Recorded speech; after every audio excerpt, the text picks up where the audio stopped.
Je vais parler d'un sujet qui maintenant, bien heureusement, n'est plus tabou.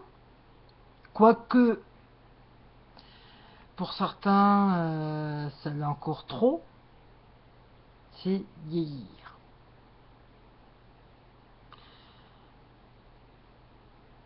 Donc, lorsqu'on est jeune, je dirais jusque l'âge de 43-45 ans, on a l'arrogance de la jeunesse, on a la peau bien rebondie, tout est lisse, le temps n'a pas de prise sur vous. Même si vous avez fait la fête, allez, votre peau, comme par magie, une bonne nuit de sommeil, et tout se remet en ordre. Puis un jour, la vie fait que ça peut être votre cas ou pas votre cas. Moi, c'était mon cas. Où malheureusement, la maladie s'est immiscée peu à peu dans mon corps et a commencé à faire ses petits ravages du temps. Donc moi, c'est diverses maladies. Voilà. Donc il y a le diabète de type 2, ma tendance au cholestérol, au syndrome des ovaires polykystiques, de Stendemental, qu'il faut que j'ai une hormonale tangente. Aussi mon hypoxie, donc j'ai des globules rouges trop petits, ce qui fait que j'ai le corps mal oxygéné en permanence, surtout au niveau des bras, ce qui fait que j'ai jamais pu muscler ça de façon normale. Voilà, et puis j'ai aussi une maladie cardiaque qui s'appelle maladie de Bouvray, qui fait que mon cœur peut monter à 200-250 pulsations de l'heure. Donc je souffre aussi de neuropathie diabétique, ce qui fait que ici, surtout ces 10 dernières années, je dirais depuis 2001, j'ai mon visage qui est marqué par le poids d'années de douleur. Et puis tout simplement, quand on n'est pas une femme malade, mais comme toute femme, à partir de 43-44 ans, la vie se charge de nous donner quelques petits coups de serpette. Mais oui. Ça va commencer par le front qui va déshydrater, vous allez avoir des ridules d'expression. Puis après 45 ans, comment vous allez avoir une petite ride. Hein. Donc là, vous commencez donc à mettre des crèmes anti-âge. Quoique moi, je suis un cas particulier parce que j'ai commencé à mettre des crèmes anti-âge à l'âge de 15 ans. Bah pourquoi? Je sais pas. Je me suis dit que, à titre préventif. Et puis après, donc, quand vous avez plus de 45 ans, vous commencez à avoir ce qu'on appelle le taux d'amertume. Ici, ça descend un petit peu, vous m'ajoutez. Dieu merci. Oh, même, j'aime pas grand chose dans nos années actuelles, et au moins, il y a une chose qui est quand même bien, c'est que maintenant, on a quand même de bons produits anti-âge, et pour des prix raisonnables. Ça s'est pas mal démocratisé entre des marques, allez, je vais dire, il y a du Nivea, du Barbara Gold, du Diadermine. Qu'est-ce qu'il y a aussi comme marque, même des marques, j'irais genre. Donc, il y a eu un moment de ma vie où j'avais un peu moins d'argent, donc oui, bon, je suis passé par la case Bifas, Océalia et Voluderm. Je me suis servi de ça.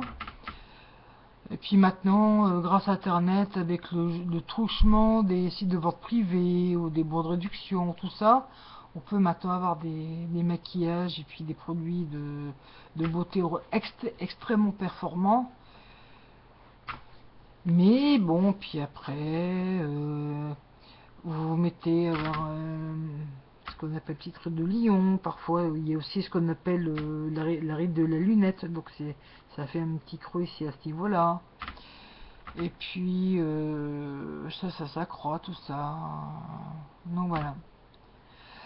Alors, ce qui me fait rire, c'est que lorsque l'on est jeune, on passe plus de temps à nettoyer sa peau que pour les soins.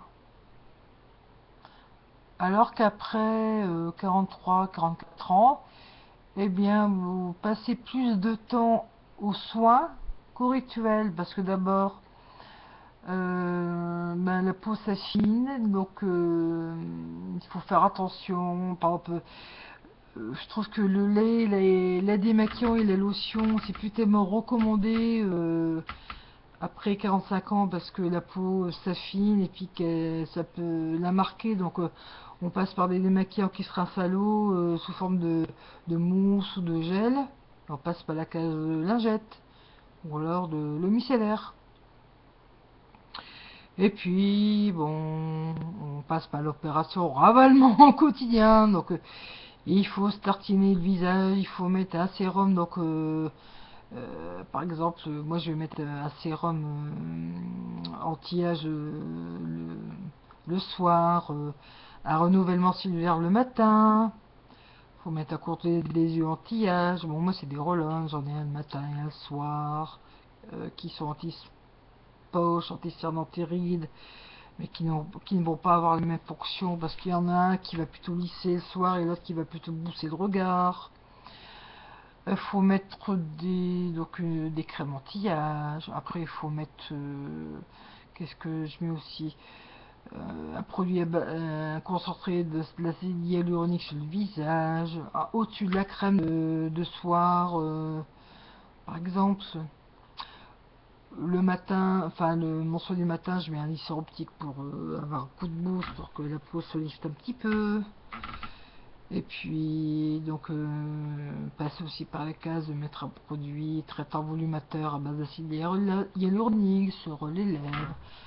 Mettre des combleurs de riz sous forme de roll-on ou de ce qu'on veut sur le pli d'amertume, là, la petite ride, et la petite ride, et la petite ride, et la petite ride. Merci de ravalement. Bref, vieillir, ben, c'est pas marrant. Et puis, il y a des femmes qui, un jour, en ont marre de se colorer les cheveux, de se maquiller, comme par exemple la chanteuse Dio ou Anémone, l'actrice. Euh, il y en a qui continuent à se colorer les cheveux et puis à prendre soin d'elles autant que possible. Alors, la chirurgie esthétique, bon, comment vous dire euh, le plus tard possible parce que pour la simple et bonne raison que vu mes problèmes cardiaques et le problème c'est que j'ai un œsophage trop petit donc j'ai énormément de mal avec les anesthésies. Donc si jamais un jour je dois passer à cette case là, il faudra véritablement que ce soit réfléchi.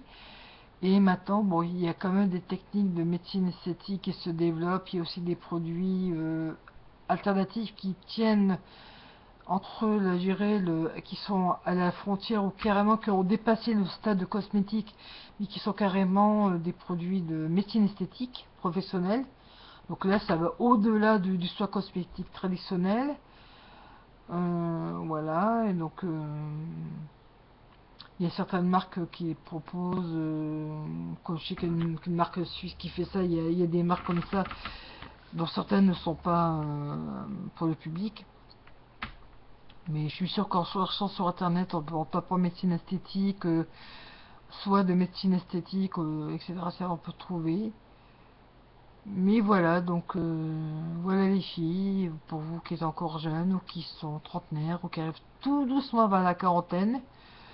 Bon, bah, j'espère que quand vous aurez mon âge actuel, donc j'aurai 49 ans le mois prochain, eh bien j'espère que vous aurez des produits suffisamment performants qui vous tiendront jeune toute votre vie, vous n'aurez pas de rides, vous aurez toujours un beau pulpé de peau bien rebondi, pas de bajoux, pas de coups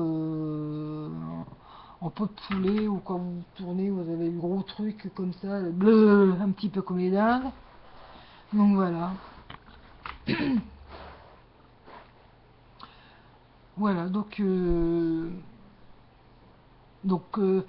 pense que pour moi la question se posera surtout l'année prochaine lorsque j'aurai 50 ans, parce que là, le demi-siècle psychologiquement c'est quand même quelque chose. Bon bah on verra à ce moment-là dans quel état d'esprit je serai. Sinon bah vieillir, on y passe tout hein. Quand on est jeune, on a l'arrogance de sa beauté, de sa jeunesse, de sa fougue. que voulez-vous, bah, on vieillit, l'âge est là, les vicissitudes, parfois les épreuves de la vie, parfois aussi la maladie, etc., etc., parfois que font que.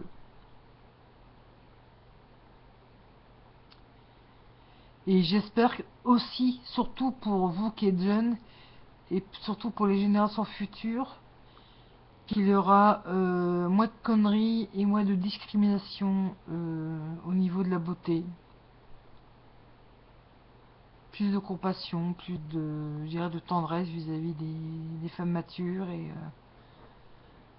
j'espère que on évoluera vers une société où le tact de la beauté, je pense notamment à la masseur absolue, à la jeunesse absolue, sera effacé tout simplement parce que les techniques esthétiques seront là, soit en termes de produits grande consommation comme les cosmétiques, ou que les techniques de métier esthétique seront abordables pour toutes et bah, c'est un peu comme partout, il faut toujours raison garder et pas tomber dans les excès. Mais j'espère qu'il y aura beaucoup plus de tolérance et moins de conneries, moins d'arrogance, plus simplement de tolérance et de compassion entre toutes les femmes. Voilà. Donc c'était mon regard sur la beauté mature.